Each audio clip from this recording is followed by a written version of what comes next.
You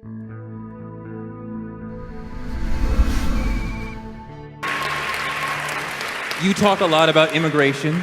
Let's slide into the immigration portion of the afternoon, evening. What is the reason why most people who are immigrants come to live in America? It varies. It varies quite a bit. I also want to say Bernie Sanders dropped the jobs issue and dropped the working class issue. Why? Because he's put through the meat grinder of one of the main political parties. And you are not going to get, it is the uniparty in Washington against the people. That was what Trump represented, and the proof of that was the interview that Bernie gave. I think it was to Salon, and he said something about, he was asked about, I remember the guy that I can't think of his name right now. Anyway, who said, well, yeah, of course you're for open borders. And Bernie Sanders said, no, that's a Koch brothers idea. They want the cheap labor. That was what his position used to be. But then, oh no, has to be for open borders because he's running as a Democrat. That is what hurts the working class, the low-wage workers more than anything else. We're just going to keep dumping more low-wage workers on the country. And that is in answer to your question. I mean, a lot of them are coming for the welfare benefits now. As Milton Friedman said, you can't have a welfare state and open borders. And we're getting a lot of that now. Pre-1970 immigrants made more money, bought more houses than the people who already lived here. Post-1970 immigrants, vastly poorer than the people who already live here. Well, that's just competing for resources, both for government benefits and for jobs from our own poor people. How about we bring in people to compete with talk show hosts and senators and governors and Wall Street bankers? Then we'll see, how much compassion we have for the rest of the world. But Mark Zuckerberg doesn't want somebody to compete with him for his job. He wants to bring in people to compete for his landscaper's job. That is how Donald Trump cares about the people who are being hurt and have been left behind and ignored by both political parties for decades now. I have a response to that. So all it takes is a quick Google search to find that undocumented immigrants have no access to government benefits. In fact, yes. In fact,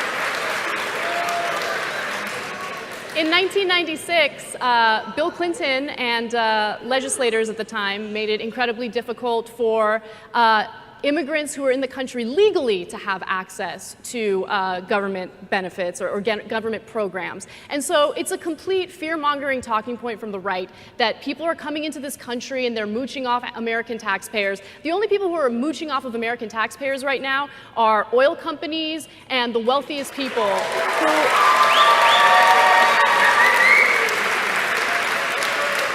And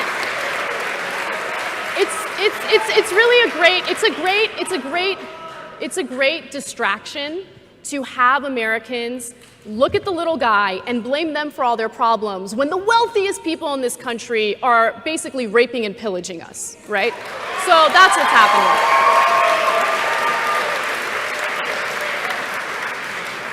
To go back to Toure's original question about why people are coming into this country, right now, immigration from Mexico, so Mexican immigrants, is down, okay?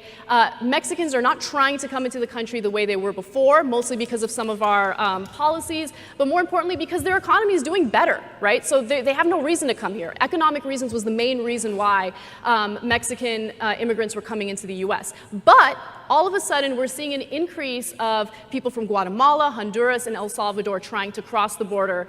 First of all, cross the border into Mexico and then cross into the United States, which has become pretty impossible considering the increased border security that we have because of the Obama administration. Now, why are they trying to come in? Well, there have been spikes in violence in those countries. Okay, there have been drug traffickers, cartels that have increased violence. You've heard about, decapitations and all that stuff. Well, the reason why they're so powerful is because of the drug war that you're very supportive of. We've spent $1 trillion on the war on drugs since 1971. We're not only wasting our resources, we're literally fueling drug cartels in other countries, which is upping the ante when it comes to undocumented immigration in the country. So that's what's happening. A lot of studies show that the number one reason that immigrants give for illegally crossing the border is family reunification. They want to reunite with their family. Do you think that it is immoral to break immigration law to reunite with your family? It is a total lie that illegal immigrants do not get all kinds of government assistance. Please do Google that. But don't just look up. Any idiot can write on the internet. Look it up. They can get food stamps. They go into emergency rooms. They get schooling. They get English as a second language. They get the SNAP program. They get full health care in California. It is not saying that illegal immigrants are the little guy. They're not our guys. Americans don't have a problem paying for our own poor, our own sick, our own injured. But the idea is we're like a family. We're all in this together. Aren't you in favor of welfare reform? And you say, but for the grace of God go I. Okay, but you don't get to, this isn't the entire world we're talking about. We're not turning America into, the universe's charity ward. We need to take care of our own. And that's what's hurting the little guy. The reason illegal immigrants say they're coming for family reunification is because that's what got you a free bus pass and a box lunch in the Obama era, whatever they need to say, to be moved into the interior of the country. But this idea that, you can't break up my family. Well, okay, all of you go back then.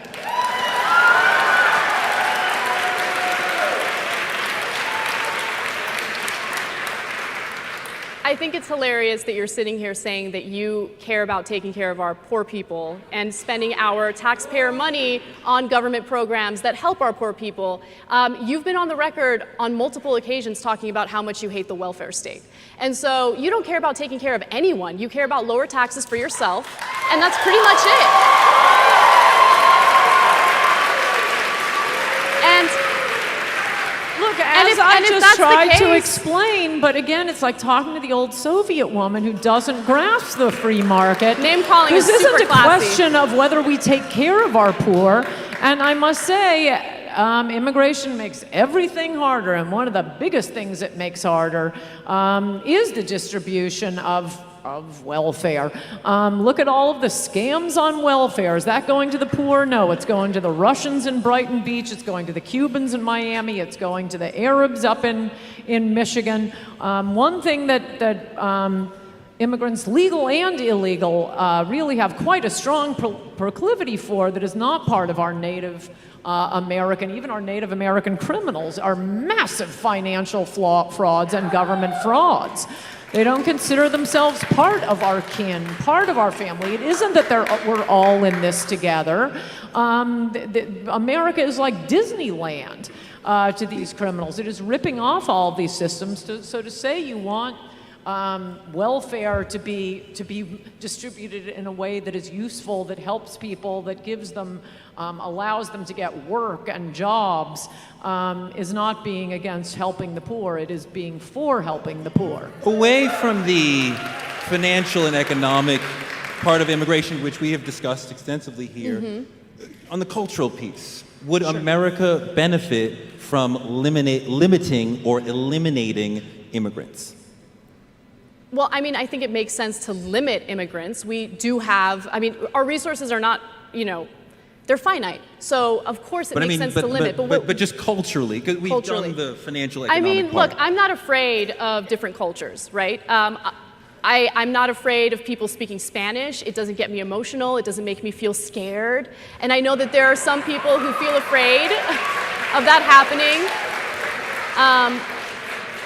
My parents are immigrants. You know, my dad was born in Syria, my mom was born in Armenia, I was born here in Los Angeles, and nothing makes me happier than seeing different cultural, different heritages all around me. And for some reason, there's this fear on the right in regard to different cultures. I know that you, Anne, have spoken extensively about, oh my God, English is no longer going to be the main language in the United States. That's not true. That's not true. And besides which, why does it make you so uncomfortable to hear people speak Spanish, right? And then you also refer to your own family members as settlers. Well, okay, so they got the luck of the draw and they were able to come into this country and settle without, people discriminating against them and stopping them from doing so. But who are we to say, oh, Mexicans can't come in because, as you say, you think they're peasants? I don't think they're peasants. I actually think that they enrich this country with their culture. So.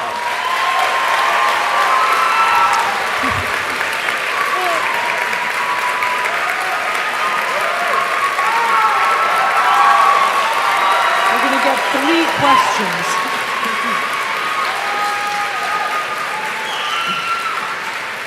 First of all, this sneering mocking of Americans who suddenly wake up one day and find out no one is speaking English in their neighborhoods, I think is extremely elitist and snooty. I'm quite sure you all wouldn't like it if your kids came home from school and they sounded like Sarah Palin.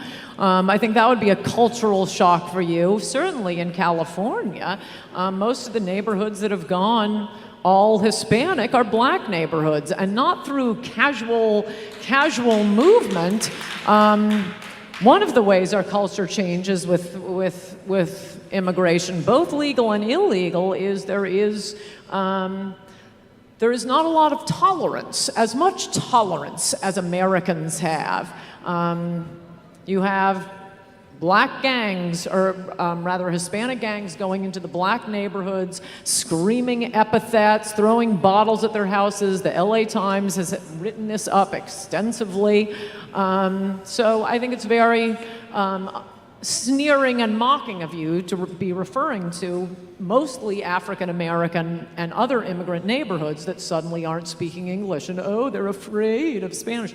No, they think that their kids shouldn't be turned away from a job at McDonald's because they don't speak Spanish. That was one witness's testimony in Congress, a black guy from Los Angeles.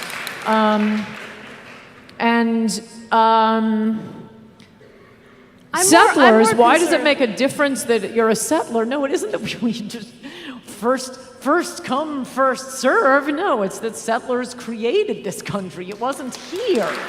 And yeah, a lot of things change when we bring in particularly such large numbers. I mean, there's a reason that the main immigration restrictionist group in the country is called Numbers USA, not, Mexicans suck USA. It's that we do need to assimilate people to this wonderful country of ours where we do learn to be tolerant and not practice racism or anti-Semitism and respect one another.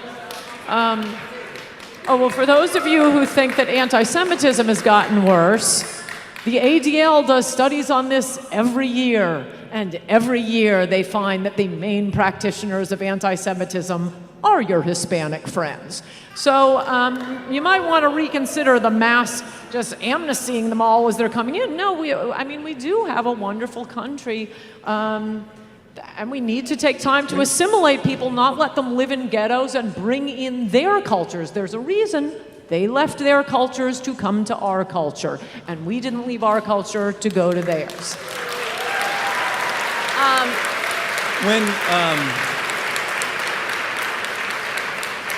When you say the settlers created the country, are you including the enslaved Americans as settlers, or is that a separate group?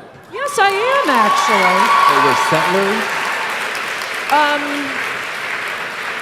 Not settlers in that sense, but as many people have pointed out, we are not a multiracial country, we are not a multicultural country, we are a biracial country.